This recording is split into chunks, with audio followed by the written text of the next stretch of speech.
அனைவருக்கும் வணக்கம்பா.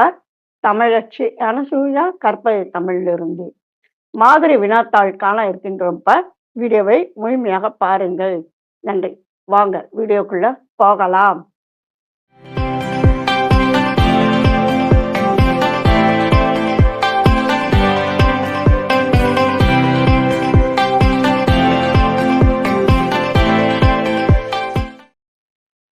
அதாவது நம்முடைய மாதிரி வினாத்தாள்கள் எப்பொழுதுமே பார்த்தீங்கன்னாக்கா மூல நூல்களிலிருந்து தான் அமையும்.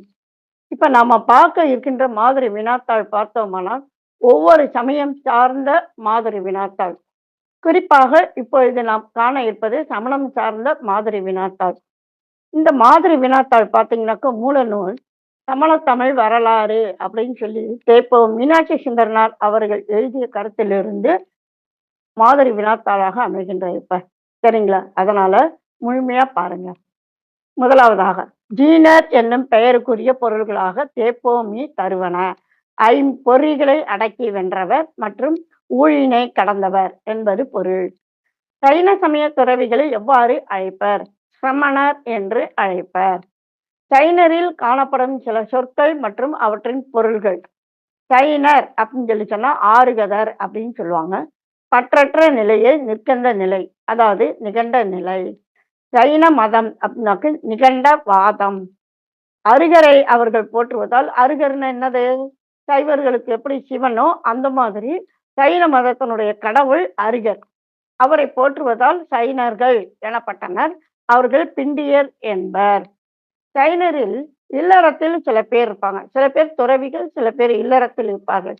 அந்த இல்லறத்தில் இருப்பவர்களை சாவகர் என்று அழைப்பர். சரிங்களா? அடுத்து 24 தீர்த்தங்கரில் கடைசியாக வந்தவர் ஞாதி புத்திர வர்த்தமான மகாவீரர். சரிங்களா? மகாவீரரின் ஞான பரம்பரையினர் யாவர்? இப்ப அவருக்கு ஒரு பரம்பரை உருவாகின்றது. அந்த பரம்பரை யார் யாரு? இப்போ முதலாவதா பார்த்தோமானால் மகாவீரர் தான் இப்ப இந்த பரம்பரையினுடைய தொடக்கமாக அமைகின்றார். அது பார்த்தீங்கன்னாக்க 2 வழியாக வருகின்றது. ஒன்று கௌதம இந்திரபதி அப்படிங்கிற ஒரு பக்கம் போகுது. இன்னொரு பக்கம் பார்த்தோமானால் சுதர்மன் என்பவர். அப்புறம் அவருக்கு அடுத்து சம்பு சுவாமி, விஷ்ணு நந்தி, நந்தி மித்திரன், அபராஜிதன், கோவர்தனன், பத்திரபாகு, இவங்களை பற்றின ஒவ்வொரு நூல்களையும் நம்ம பார்த்திருக்கோம் இல்லைங்களா? இப்படித்தான் இந்த வர்த்தமான மகாவீரருடைய பரம்பரையானது அமைவதாக தேப்போமி அவர்கள் காட்டுகின்றார். சமணம் தமிழ்நாடு எங்கும் பரவி இருத்தலை உணர்த்தும் சொற்கள் யாவை? அமலப்பாக்கம், அருகத்துறை, நமன சமுத்திரம், ஜீனாலயம், பஞ்ச பாண்டவ மாலை, அமன்குடி சமணர் திடல், சமணமலை, அருகமங்கலம், பஸ்திபுரம். சரிங்களா? இங்க பார்த்துட்டா அம்மன்குடி தனி சொல்லு, சமணர் திடல்ன்றது வேறு சொல்ப. சரிங்களா? அடுத்து இந்த இடங்கள் பற்றி மட்டும் கிடையாது. சைன மடத்தினுடைய பெயர் பள்ளி என முடியும் இடப்பெயர்கள்.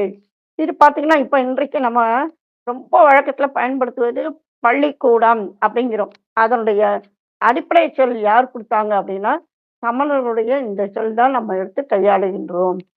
சரிங்களா? இனி அடுத்த வினா. கால சமண புலவர்கள் பற்றி. சங்க காலத்துல சமணர்கள் இருந்தாங்களா? ஏன்னா சமணர்கள் அப்படின்னு சொல்லி சொன்னோம்னாக்கும் இந்த இருண்ட காலம் அப்படின்னு சொல்லி சொல்லுவாங்க. சங்க காலத்துக்கு அடுத்த காலகட்டம் அப்படின்னு சொல்லி களப்பிரர் காலகட்டம் அந்த மாதிரியான காலகட்டத்துல வந்தவர்கள் என்று சில நூல்கள்ல நம்ம பார்த்திருக்கோம். அப்ப சங்க காலத்துல சமணர்கள் இருந்திருக்கின்றார்களா? இருந்திருக்கின்றார்கள். அதற்கு தேப்போமி தருகின்ற சான்றுகள்ல பார்த்தோம்னா முதலாவதாக உலோச்சனார். சமணர்கள் துறவிகள் ஆகும்போது மயிர் களையும் கடியதொரு நோன்புதான் உலோச்சு எனப்படும். அதெல்லாம் மயிர் களையும் கடியதொரு நோன்பு. அப்படின்னாக்கும் இன்றைக்கு போய் பார்த்தோம்னாக்கும் நம்ம கடையில என்ன செய்யறோம் அப்படின்னாக்கா அதற்கான கடையில போய் நம்ம மயிரை நீக்குகின்றோம். நீக்குகின்றோம்னாக்கா அவங்க ஒரு சவரக்கத்தி மாதிரி வைத்திருப்பார்கள். அந்த சவரக்கடையில அந்த சவரக்கத்தியை வைத்து நீக்குவார்கள். ஆனால் இது பார்த்தீங்கன்னா மயிர் களையும் அப்படிங்கிறாங்க. அது என்ன செய்வாங்கனாக்கும் நம்ம தலையில இருந்து ஒவ்வொரு மயிராக அப்படியே எடுத்து பிடுங்குவார்கள். அந்த மாதிரி நீக்குவதுதான் அது ஒரு கடினமான நோன்பு அது. அப்ப ஒவ்வொரு மயிரை எடுக்கும்போது எப்படி வலிக்கும் பாருங்களேன். அப்ப அந்த அடக்கி ஆளுகின்ற மனத்தை அடக்குகின்ற அந்த புலம் திறமானது நோன்பு என்று அழைக்கப்படுகின்றது. அதன் பெயர்தான் உலோச்சி. அதனை பாடியவர் அல்லது அந்த நோன்பினை மேற்கொண்டதால் இவர் இந்த பெயரை பெற்றிருக்கலாம் என்று கூறுவார். இவர் பாடிய பாடல்கள் 35 பாடல்கள். உலகத் துன்பத்தை வலியுறுத்துவது போல நெய்தலையே பாடுவனவாக இவரது பாடல்கள் அமைந்திருக்கின்றன. நெய்தல் என்ன? துன்பம் தானே, இல்லைங்களா?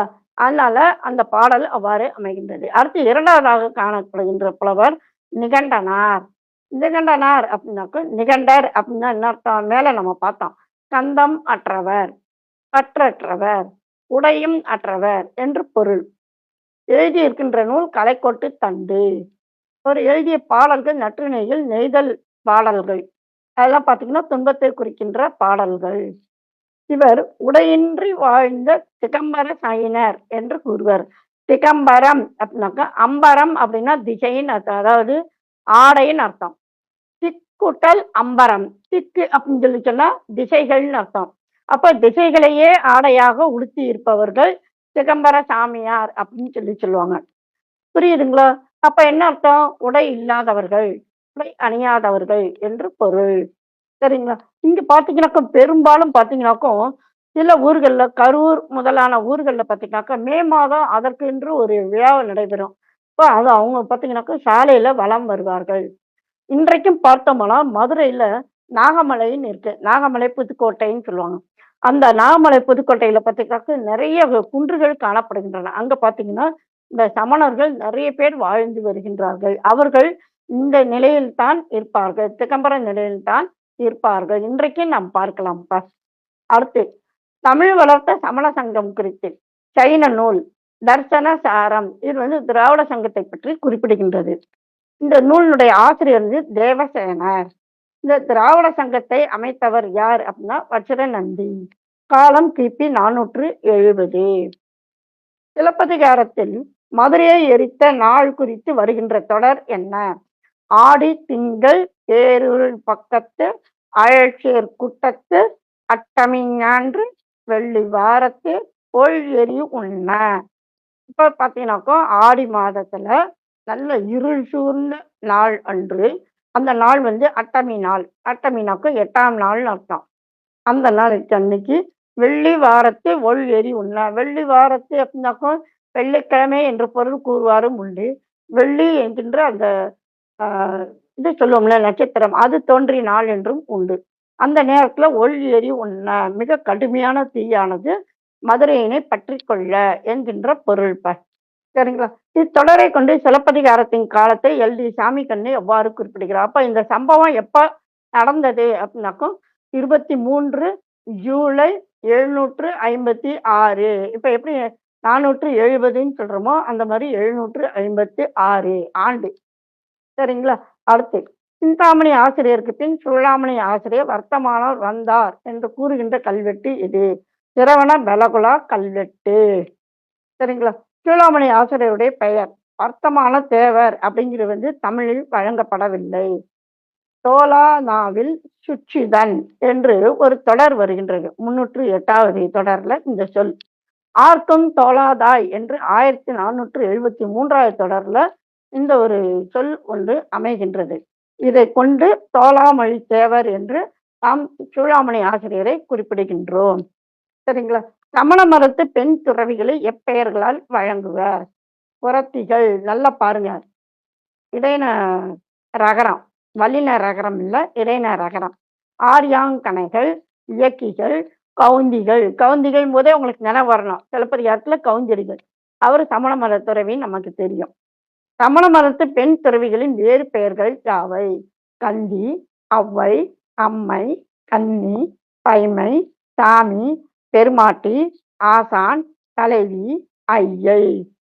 சிரவண பெலகுலா கல்வெட்டு கூறும் சமண மதத்து பெண் துறவிகள் சில பேர் கூறுகின்றது. அது யார் யார்? நாகமதி கந்தியார், சசிமதி கந்தியார், நவிலூர் கந்தியார், ராணிமதி கந்தியார், அனந்தமதி கந்தியார், ஸ்ரீமதி கந்தியார், மாங்கப்பே கந்தியார். கந்தியார்ன்றதுதான் கவுந்தியடிகள் அப்படிங்கிற பெயர் தான் அந்த மாதிரி வந்திருக்கின்றது. இப்ப சரிங்களா? தேப்பமியை குறிப்பிடுகின்ற சில சமண சமய சான்றோர்கள் யார்? அவிநயனார், மண்டலபுருடர், குணசாகரர், அமிர்தசாகரர், கிழம்பூரணர், மயிலுநாதர், குணவீர பண்டிதர், வச்சன நம்பி, அச்சநந்தி, நாற்கவிராச நம்பி. பார்த்தீங்கன்னா, கூடுதலா நச்சினார்க்கினியரை குறிப்பிடு "அம்மா நச்சினார்க்கினியர் சைவர் தானம்மா" அப்படின்னு நம்ம சொல்வோம். இல்லைங்களா? ஆனா அவர் வந்து முதல்ல சைவரா தான் இருந்தாரு.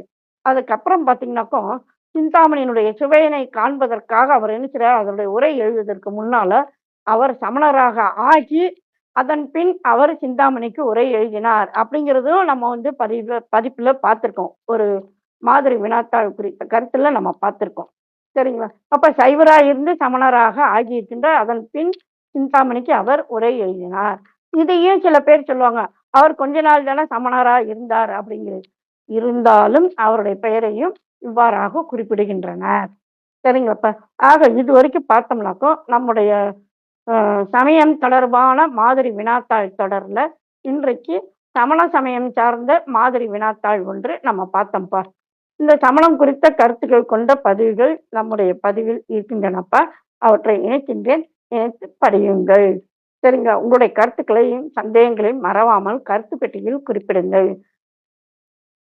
அதே சமயம் பார்த்தீங்கன்னா, நம்முடைய கற்பக தமிழ்ல நம்முடைய பாடப்பகுதிகளை 10 அலகுகளை 5 தொகுதிகளாக கொண்டு நாம அமைத்து அ வெளியிட்டிருக்கின்றோம். அதே சமயம் ஆன்லைன்ல வகுப்பு நடந்து கொண்டிருக்கின்றது.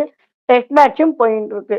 இதுல நீங்க எதுல இணையணும்னு விரும்புகின்றீர்களோ, அவற்றில் நீங்கள் இணைந்து பயன்பெறலாம். சரிங்களாப்பா. மீண்டும் ஒரு புதிய பதிவில் சந்திப்போம். நன்றி. வணக்கம்.